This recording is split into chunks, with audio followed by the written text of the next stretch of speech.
I'd like to start with expressing my sincere thanks to the rapporteur, Mrs. in 't Veld, for a remarkably inclusive approach that she's had throughout this process and which has allowed maximum convergence throughout this Parliament on a text which I believe is fundamental. It's even more fundamental if I hear the First Vice President of the Commission, Mr. Timmermans, telling us that there may be difficulty to find common ground on the topic throughout the institutions. Well, that, to me, is the best proof that this is exactly the moment in which we need to kick off a process of engagement towards finding a veritable and a true European logic of governance, because we may not be there yet, as we discover far too often when we see governance trends in certain European countries, as has been the case over the last months, and as may be the case again.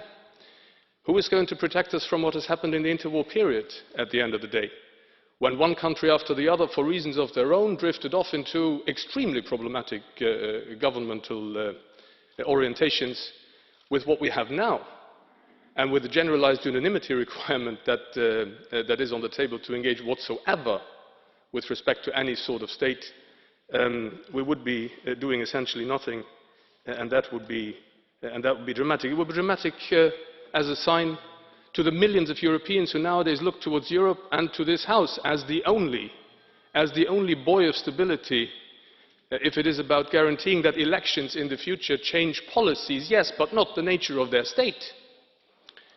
This is something that is aimed at ensuring continuity of statehood, of institutions, of impartiality of state, against electoral result, if need there be, and against those who believe that saving the Occident is more important than saving their own citizens from arbitrary governance. This is a necessary mechanism. This is something that we can now embrace. This is something that we now should embrace, and this is something for which Parliament has taken time to converge towards, but it's good that it's finally done so. Thank you.